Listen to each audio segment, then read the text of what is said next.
The November air clawing its way off the Thames was a raw, predatory thing. It carried the sour breath of low tide mixed with diesel fumes from the river traffic, the ghost of fried onions from a vendor's cart, and the cold, metallic tang of impending rain. It was a uniquely London miasma, and it seeped through the micro seams of Julian Croft's overcoat. A bespoke Loro Piana garment of charcoal gray cashmere designed to be as unremarkable as it was ruinously expensive. The chill didn't register on his skin so much as in his bones, not a matter of temperature but of sheer, indifferent persistence. London's cold was a personal affront, a damp, nagging misery. He hated it. He preferred the dry, honest cold of a Moscow winter that froze the moisture in your nostrils, or the biting, clarifying winds of the Baltic. Those were climates with the decency to declare their intentions openly, to kill you quickly if you were careless. This was a cold that wore you down by degrees. He paused on the pavement of the Millennium Bridge, his back to the skeletal dome of St. Paul's, and stared across the slate-gray water at the Tate Modern. A former power station, it stood like a brick fortress against the bruised purple of the twilight sky, its single light-box tower a defiant gash of luminescence. Inside that fortress, culture was curated, history was tamed, and his target was waiting. Inside, the operation would either begin its life or suffer a swift, silent cot death. He cupped a cigarette in his palm, a cheap, acrid Gauloises he kept for such moments of manufactured contemplation. He didn't enjoy them. They were a prop, a tool to manage time and create a plausible reason to linger. The smoke, a stark white plume snatched instantly by the wind, was a brief, defiant signal in a world of shadows, a small act of pollution in an already polluted city. He took one last drag, the burning paper and harsh French tobacco a familiar anchor in the swirling currents of the moment, and flicked the butt over the railing. It arced down, a fading orange spark, and was swallowed by the river's dark churn. Then he turned and walked towards the museum, his movements economical, his presence designed to slip through the cracks of a crowd's attention. The transition from the raw, living city to the sterile, hermetically sealed environment of the Tate was a physical shock. The air inside was filtered, humidified to a precise percentage to protect the art, and smelled faintly of archival paper, industrial-grade floor polish, and the ghosts of 1,000 hushed conversations. Julian despised it. It was the scent of preserved history, a place where passions were captured, catalogued, and rendered safe behind velvet ropes and non-reflective glass. His work was the opposite. He dealt in the messy, unpreserved present, in passions that were volatile, dangerous, and best kept in the perpetual dark. He shrugged off his coat, folding it over his arm in a practiced motion, revealing a dark, unstructured suit that wouldn't draw a second glance. His earpiece, a subdermal implant behind his right ear that vibrated almost imperceptibly against the mastoid bone, gave a soft, triple pulse. A ghost of a sensation, undetectable to anyone else. Target is static. Rothko Room, Level 4, North Wall. It was the voice of Palmer, his spotter, currently enjoying an overpriced and ethically sourced flat white in the museum's cavernous cafe. Palmer's eyes would be hidden behind the screen of a tablet displaying not the Financial Times, but a live, encrypted feed from 3 micro cameras Julian's team had installed during a maintenance closure the week prior. Visual confirmed on Dmitri. 5 o'clock from target, by the exit. Reading a paper. He's holding it upside down, the bloody amateur. Julian's lips twitched in a smile that was gone before it formed. He bypassed the grand humming escalators and the glass-walled lifts. He took the stairs, his footsteps making no sound on the poured concrete. It was a habit ingrained by years of training, Lifts were traps, small metal boxes perfect for ambushes. The climb also served a secondary purpose. It allowed him to center himself, to run through the protocols one last time, to let the adrenaline settle from a low burn to a cold, sharp focus. He was a weapon, and this was the final moment of calibration before being fired. He saw her across the polished oak floor of the Seagram Murals room long before she could have seen him. Annetta Petrova. She stood before the great, bleeding rectangles of black and maroon, perfectly still. A sculpture of grief and elegance carved from bone and Dior. The room was designed to be immersive, chapel-like, and she seemed to be its sole, devout worshipper. To the casual observer, she was just another piece of the Belgravia menagerie. The exquisitely maintained mistress of the oligarch, Konstantin Volkov. They would see the impossible, Slavic angles of her cheekbones, the severe chignon that exposed the vulnerable, pale nape of her neck, the quiet river of platinum on her wrist, a Patek Philippe nautilus, its face encrusted with a subtle galaxy of diamonds that could have paid off a small nation's debt. Julian saw something else entirely. He had read her file until the words blurred, until he knew the texture of her life better than his own. He saw the discipline in her posture, the rigid control of a former Bolshoi prodigy whose career and soul had been shattered by a single, catastrophic ankle injury during a dress rehearsal for Giselle. He saw the flicker of profound loneliness in her eyes as she stared into the dark abyss of the canvas, a loneliness that all the diamonds in Volkov's vault couldn't fill. And in that loneliness, that hairline fracture in her crystalline composure, he saw the point of entry.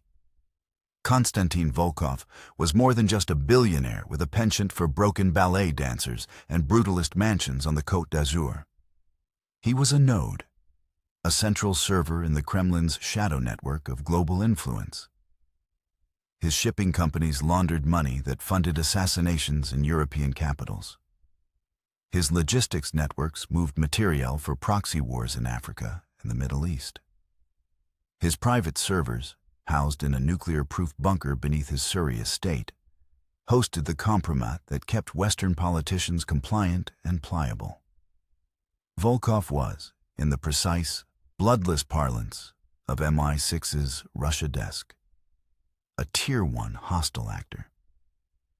For 2 years, they had thrown everything at him: satellites, signals intelligence, human assets, and broken their fists on the walls of his paranoia. Electronic surveillance was useless. His homes and offices were swept hourly by ex-Spetsnaz thugs wielding spectral analyzers that could detect a pacemaker from 50 yards. Human intelligence had fared even worse. The last agent who got close to his inner circle, a promising young officer from the Economic Crimes Division, had been found in a shipping container in Tilbury docks. His body was a gruesome, unclassifiable testament to the SVR's interrogation techniques, a lesson written in flesh and bone. Volkov's weakness, the only one they had ever identified, was his vanity. He collected beautiful, broken things: art, antiques, and women. Annetta Petrova was his prized possession, the crown jewel of his collection. He kept her isolated, a bird in a gilded cage so vast and opulent she might not even realize she was a prisoner. But Julian knew. He had read the exhaustive file, a multi-volume epic compiled from whispers, long-lens photographs, and snippets of intercepted chatter. He knew about her younger brother, Mikhail, wasting away in a private clinic in Friedrichshafen with a rare autoimmune disease. His experimental treatment funded entirely by Volkov's largesse, a tap that could be turned off with a single, casual phone call. That was the leverage. That was the key that would unlock the cage, or perhaps simply replace one cage with another. He began his approach, his own movements as studied and deliberate as a dancer's. He didn't walk directly towards her. He feigned interest in the adjacent painting, a maelstrom of angry gray and black, letting his presence register in her periphery. He was a man designed to be overlooked. Medium height, medium build, hair a nondescript brown, his suit expensive but forgettable. He smelled of nothing but clean cotton and the faint, lingering trace of the city's rain. He stood there for a full minute, sharing the silence with her, letting her become accustomed to him being there. They say he painted them to be chapels, Julian said, his voice pitched just loud enough for her to hear over the low, almost subaudible hum of the climate control. Not art. Portals to somewhere else. Annetta didn't startle. Her control was absolute, a thing of terrible beauty forged in the unforgiving discipline of the Vaganova Academy. She simply turned her head, her pale green eyes appraising him with a cool, dispassionate curiosity. They were the eyes of someone perpetually on display, accustomed to being approached by strangers and expert at dismissing them. "A chapel is a place of hope," she replied, her English perfect, tinged with the faint melodic cadence of her homeland. "This feels more like a doorway to an empty room." "Perhaps the room isn't empty," Julian countered gently, taking a half-step closer. He was now just inside the border of her personal space, a calculated violation of social norms. "Perhaps it's just very, very quiet. The kind of quiet you need to hear the things you don't want to." A flicker of something, recognition, fear, crossed her face before it was smoothed away by years of practiced indifference. It was enough. The hook was set. "You are not here for the art," she stated. It wasn't a question. "No," he admitted, his voice dropping, becoming a confidential murmur. "I'm here for you, Annetta." He saw her entire body tense, a subtle, almost invisible tightening of the muscles in her jaw and the long, elegant line of her shoulders. Her right hand, resting on her calfskin Bottega Veneta clutch, instinctively moved, her fingers brushing against the concealed clasp. Julian knew that clutch contained not just lipstick and a credit card, but a panic button, a satellite-linked device that would alert Volkov's head of security in less than a second. "Don't," he said, his voice now a near whisper. "For her alone. Palmer in the cafe is watching your man, Dmitri. My driver, Harris, has a clear view of your car from the south embankment and is currently running a low-level jammer on the 433.92 megahertz frequency. As you know, that is the band your panic button uses. If you press that button, the signal will not leave this building. Instead, Dmitri will be detained by a plainclothes tactical unit under Section 41 of the Terrorism Act 2000. It will be messy, public, and very difficult for Constantine to explain.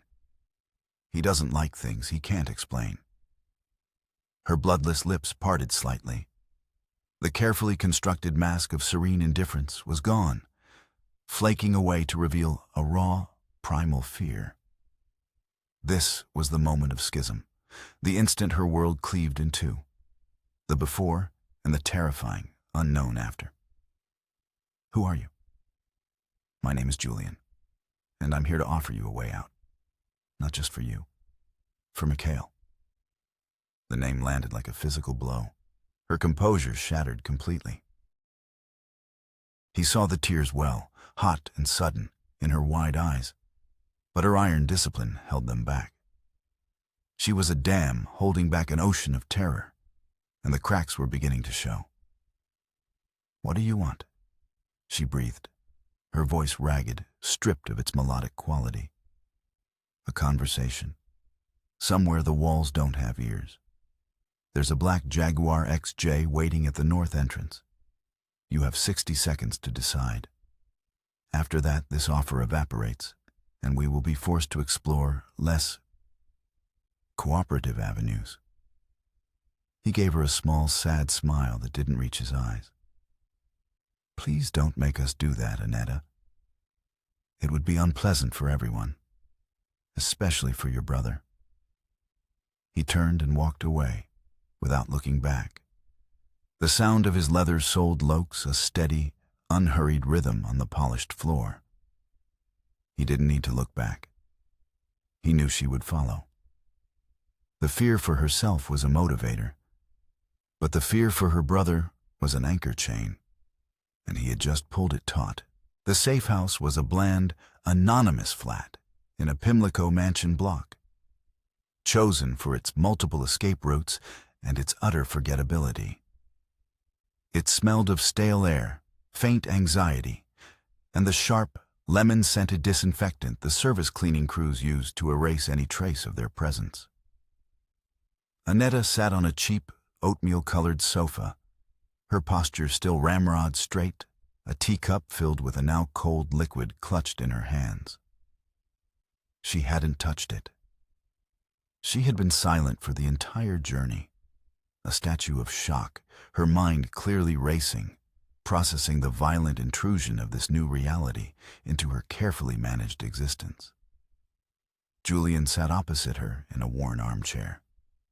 He let the silence stretch, a tactic he'd learned years ago in a windowless room in Belfast. Silence is a vacuum, and human nature abhors it. It becomes a pressure, forcing confessions, compelling mistakes. The first one to speak often reveals the most. "His treatment," she finally said, her voice a brittle whisper that threatened to break. "The clinic in Friedrichshafen. It's the only place in the world that—" "We know," Julian said softly, cutting her off before she could give him information he already possessed. "The Sternberg Clinic on the shore of Lake Constance. We know Volkov is paying for it through a cutout pharmaceutical company he controls, called MedLogics.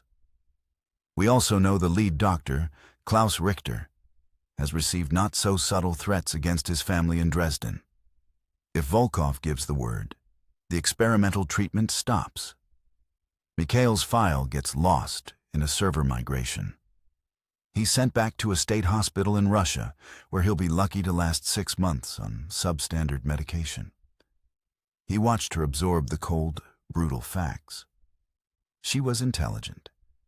She understood the geometry of the trap she was in. Volkov's cage had just been replaced by his. There was no escape, only a change of keepers. "You want me to spy on him," she stated, the resignation in her voice like crushed glass. "We want you to help us place something, a gift, from you to him. Something his paranoia would never allow him to suspect." "He sweeps everything," she said, a flicker of her old defiance returning. "His people are thorough.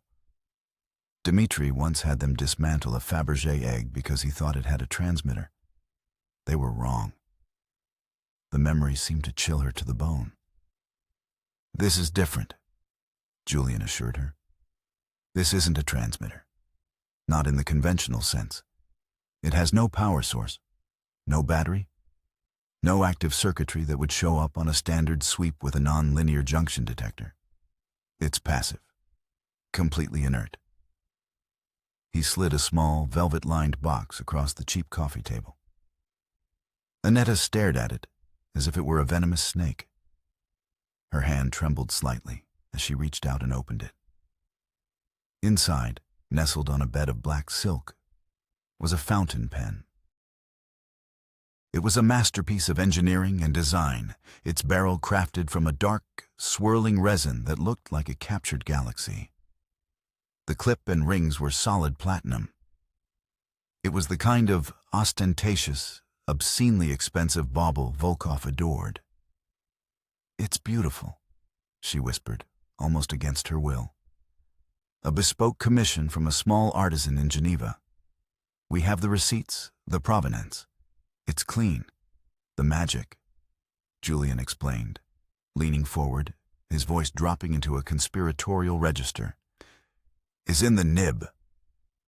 He pointed to the gleaming, iridium-tipped gold nib. That isn't just gold. It's a laminated alloy.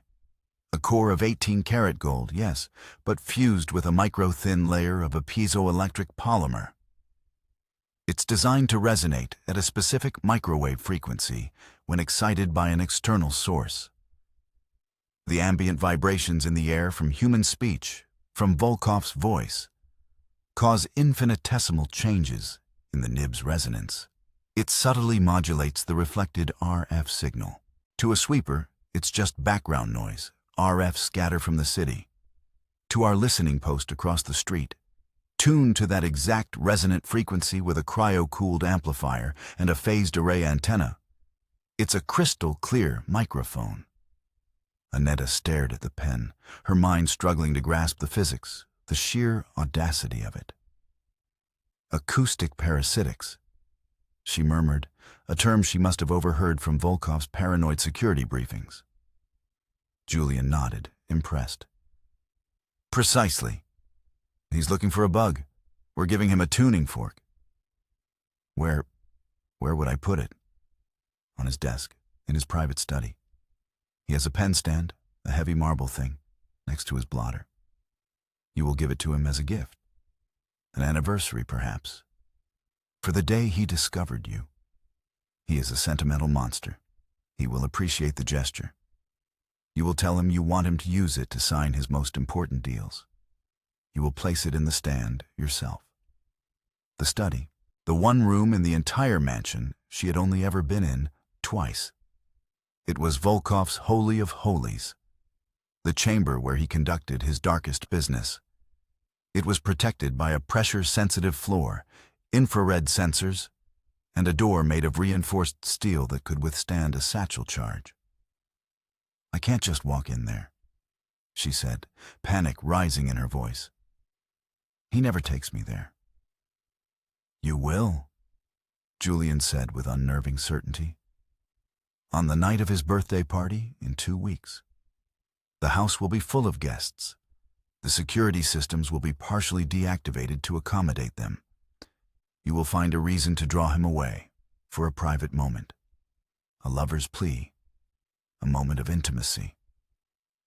You are an actress, Annetta.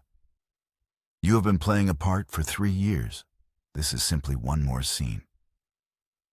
He let that sink in before producing a second item.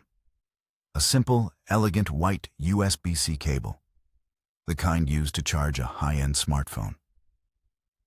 There's a second component. His personal laptop, a custom-built, encrypted machine, is always on his desk, charging. At some point, you will need to switch his charging cable with this one. And what does this do? She asked, her voice weary with the weight of it all. It's a data ghost. We call it the Magpie. Again, no active components that a sweep would detect. But embedded in the plug's housing is a tiny solid-state storage chip with a passive induction loop. When he plugs it in, the power flowing through the cable is enough to activate the chip. It exploits a known vulnerability in the laptop's Thunderbolt controller firmware to force a direct memory access attack. It will dump a complete image of the machine's RAM and a copy of its hard drive's index file. The entire process takes less than 90 seconds. The data is then stored on the chip. When you leave, you take the cable with you, claiming you need to charge your phone in the car. We'll retrieve it from you later. She looked from the pen to the cable, then back at Julian. The scale of the betrayal, the sheer, terrifying risk, was crashing down on her. And if I am caught? Julian's face became hard, the mask of gentle empathy falling away to reveal the cold calculus of his profession. You will not be caught, because for the next 2 weeks, you will cease to be Annetta Petrova. You will be our candidate. We will drill you until every movement, every word, is second nature. We will break you down and rebuild you into exactly what we need you to be. You will become the perfect instrument. And Mikhail? The moment our listening post confirms the pen is active and broadcasting, a medical transport jet will be dispatched from Zurich. A team from a private security firm, ours, will escort your brother from the clinic. They have their orders. They will not be stopped. He will be taken to a specialist facility in Switzerland. He will receive the best care in the world, and you will be free. Free? She laughed, a bitter, broken sound that echoed in the cheap, sterile room. I will never be free. If Volkov finds out. Volkov will not find out, Julian said, his voice a blade of ice.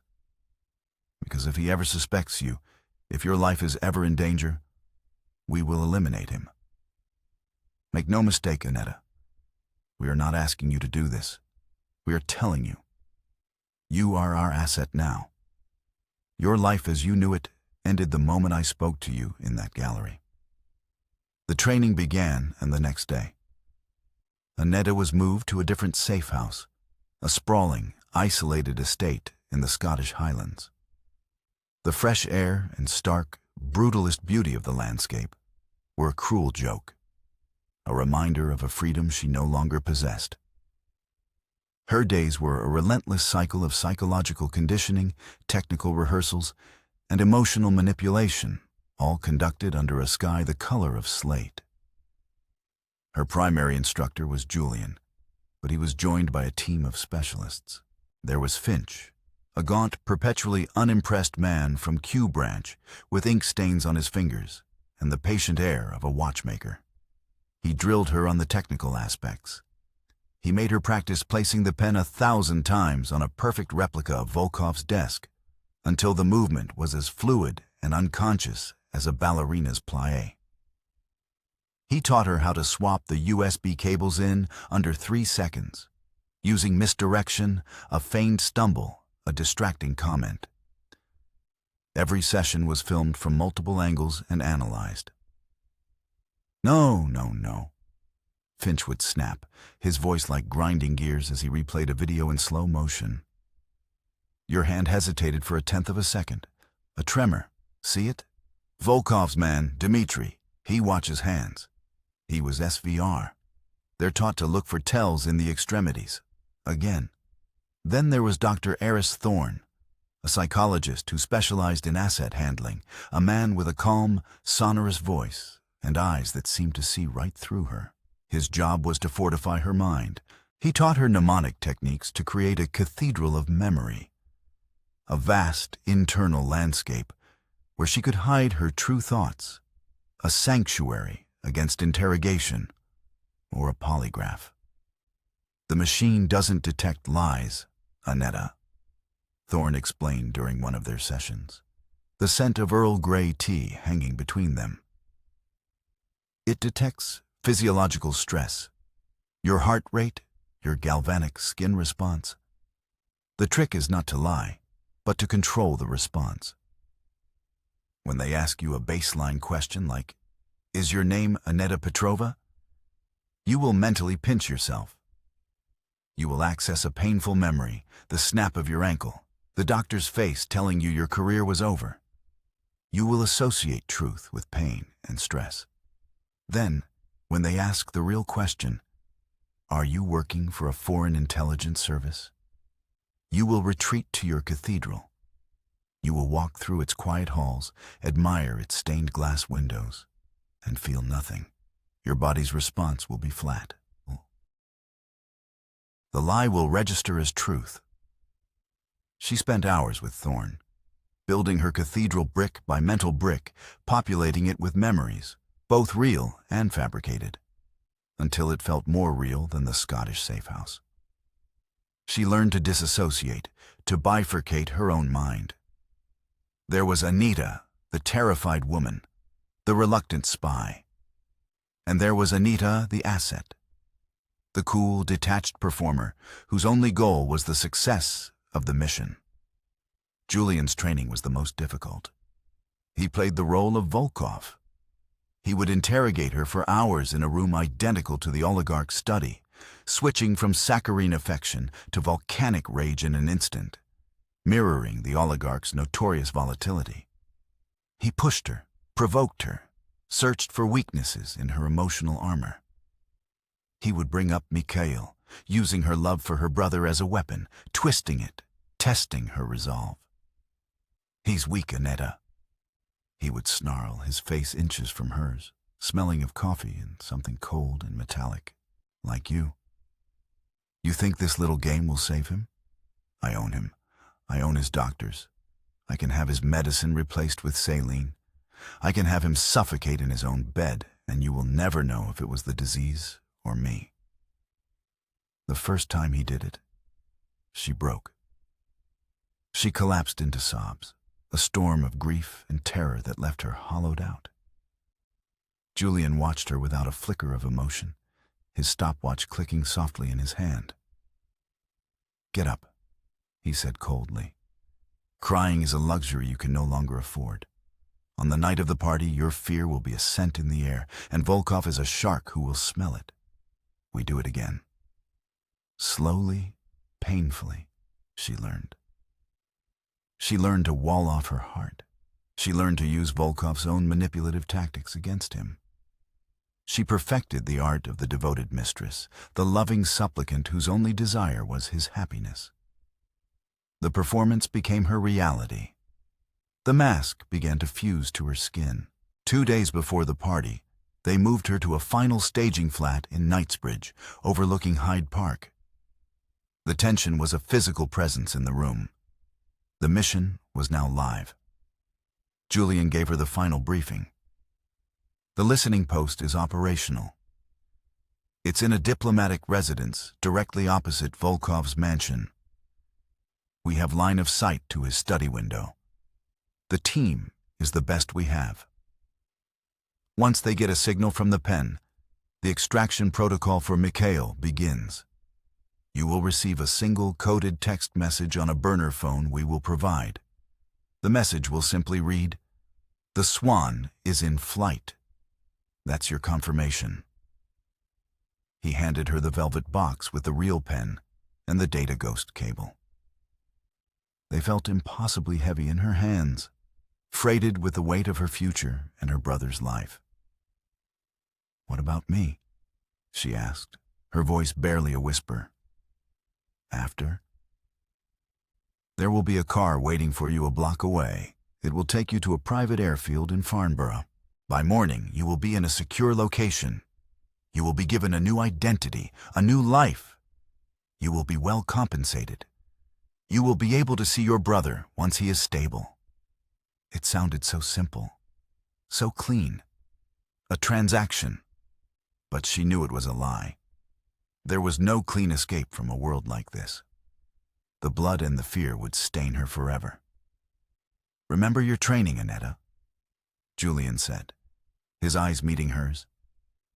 For the first time, she saw a glimmer of something beyond professional detachment. Pity, perhaps, or respect. "You are stronger than you think. You were a prima ballerina. You know how to perform through the pain." The night of the party was a symphony of obscene wealth. Champagne flowed from ice-sculpted fountains. A string quartet played Vivaldi in the grand ballroom. The air was thick with the scent of expensive perfume and moral compromise. A mix of oligarchs, arms dealers, corrupt politicians, and the coterie of beautiful people who orbited them. Annetta moved through the crowd like a phantom. She wore a shimmering, backless gown of silver silk that clung to her like a second skin. On the surface, she was the perfect hostess. Smiling, laughing, her hand resting possessively on Volkov's arm. Inside, her heart hammered against her ribs, a frantic drumbeat against the calm facade of the music. Her cathedral of memory was her only sanctuary, its cool stone halls a refuge from the storm of her fear. Volkov was in his element, preening and expansive. He was a bull of a man, with a shaved head, a brutally handsome face, and the dead, watchful eyes of a predator. He paraded Annetta around, showing her off like a newly acquired masterpiece. To everyone, They were the perfect couple. The powerful man and his adoring consort. She watched the clock. The plan was precise. Between 11:30 and midnight, Volkov was scheduled to have a series of private meetings in his library, adjacent to the study. That was her window, was her. She would need to get him into the study, plant the devices, and get out, all within a 10-minute time frame. Dmitri, Volkov's security chief, was a constant, looming presence. A former SVR colonel with a face like a collapsed building, he never seemed to blink. His eyes followed Annetta everywhere, cold and suspicious. He had never trusted her. Tonight, his scrutiny was a physical weight on her shoulders. At 11:20, she made her move. She leaned close to Volkov, her lips brushing his ear. "My love," she whispered, her voice a husky promise. "I have a gift for you, a surprise. But it is for your eyes only." Volkov's eyes lit up with possessive delight. He loved secrets, loved the idea of things reserved exclusively for him. "And where is this surprise, my little bird?" "In the one place that is truly yours," she murmured, letting her fingers trail down his chest. "In your study." He hesitated for a fraction of a second. The study was off limits, but his ego, stroked by her words and the promise of a private moment, won out. He nodded, a sly grin spreading across his face. "Dmitri," he grunted, "stay here. See to our guests." Dmitri's eyes narrowed, but he gave a curt, almost imperceptible nod. As Volkov led Annetta towards the private wing, she risked a glance back. Dmitri was watching them go, his expression unreadable but radiating a cold hostility. The hallway to the study was lined with dark, imposing portraits of Volkov's ancestors. The air grew cooler, quieter. The sound of the party faded behind them, replaced by the thudding of her own blood in her ears. Volkov keyed a code into a discreet panel, and the heavy, soundproof door to the study swung open. The room was exactly as Julian's replica had shown, a vast, masculine space of dark wood, leather, and smoked glass.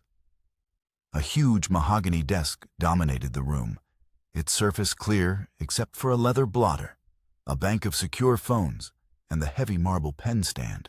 Volkov's laptop was open, its screen glowing with stock market data. "Well," Volkov said, his arms wrapping around her waist, his lips finding the bare skin of her neck. "Where is this gift?" Her mind raced. This was the moment. Performance through the pain. She pulled away gently, a playful smile on her face. "Patience, Konstantin. First, a drink to celebrate you." She moved to the bar in the corner, her hands trembling as she poured 2 glasses of his favorite vintage of scotch, a Lagavulin 25-year-old. The small action helped to center her. She handed him a glass, her eyes locked on his.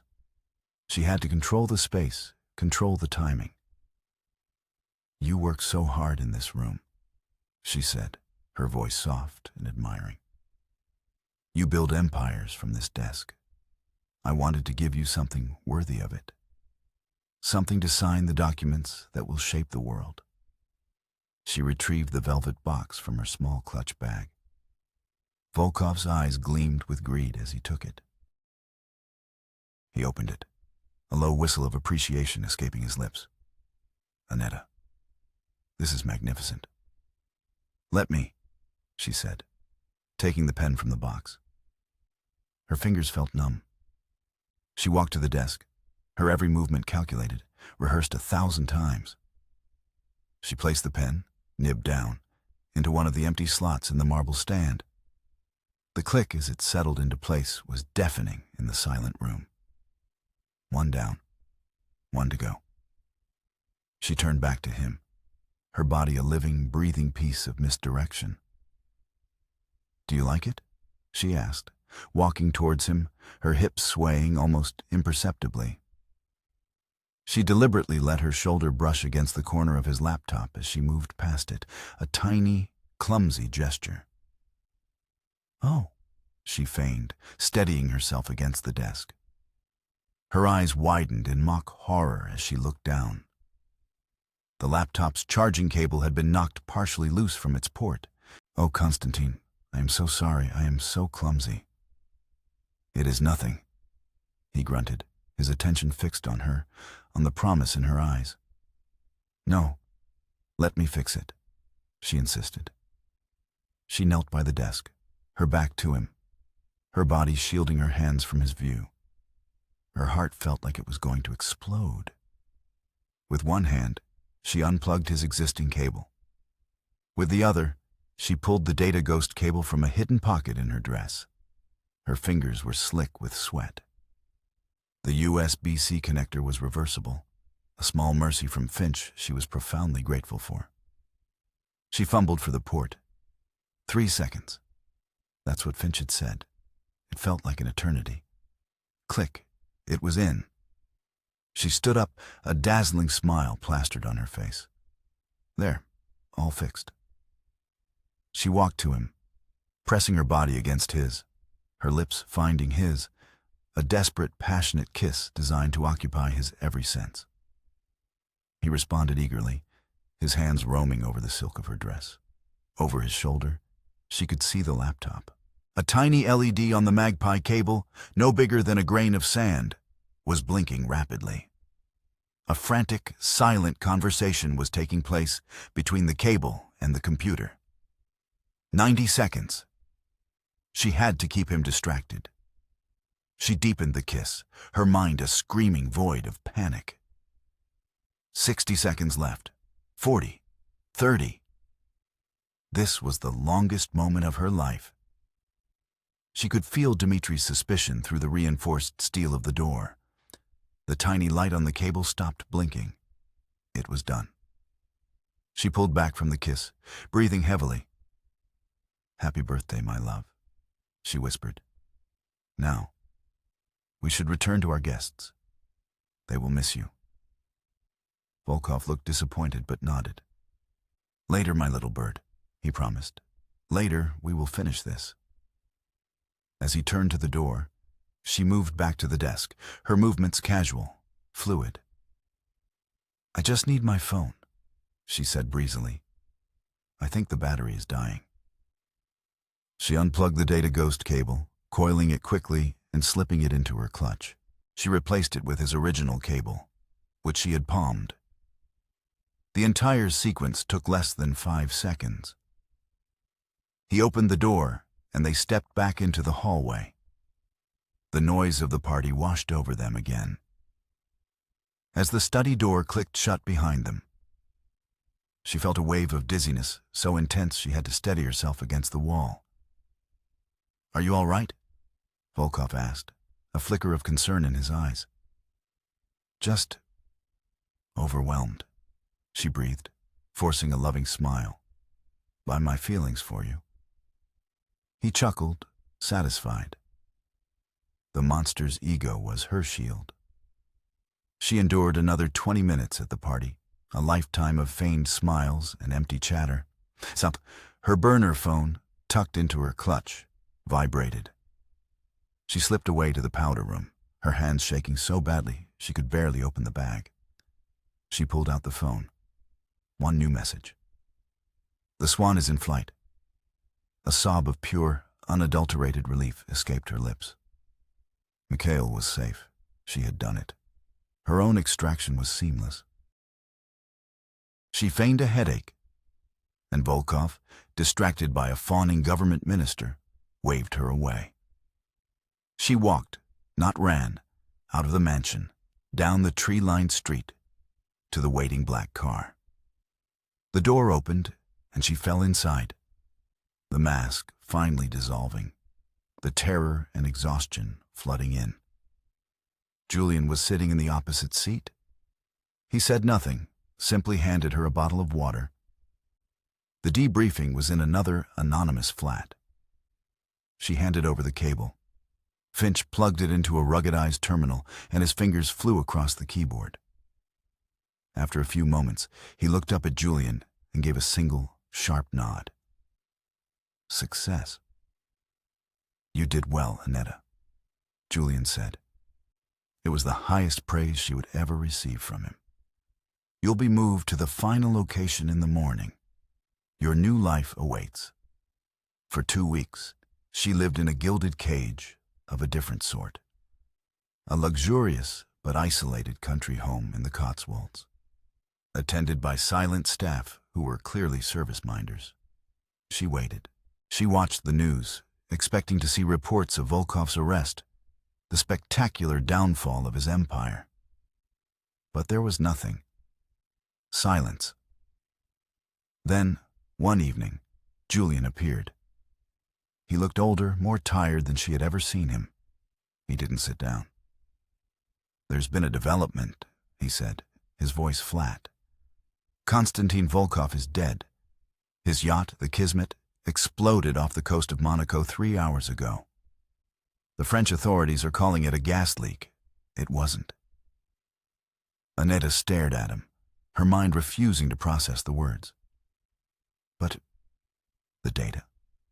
The pen? I thought we were going to expose him. Julian finally looked at her, and his eyes were filled with a bleak, ancient weariness.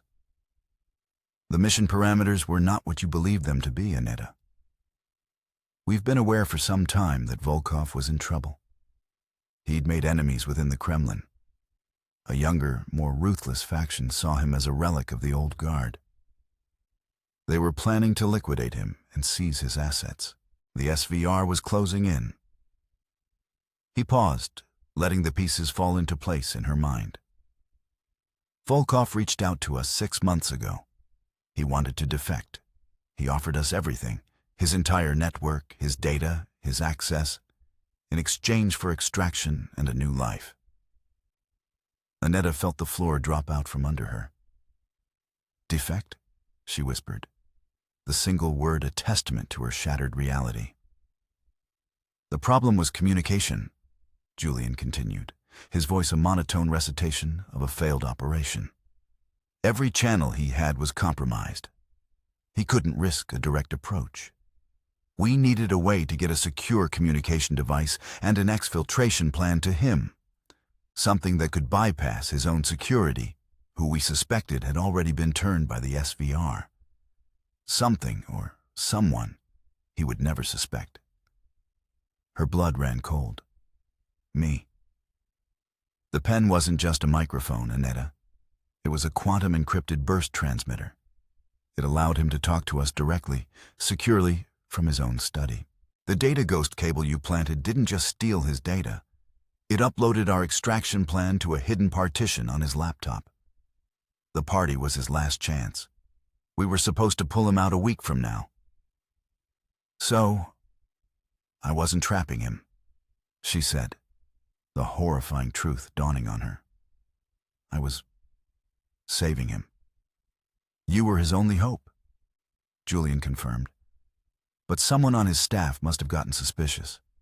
Dmitri, we think. They moved faster than we anticipated. The SVR got to him before we could. She sank into a chair, the full, crushing weight of it all settling upon her.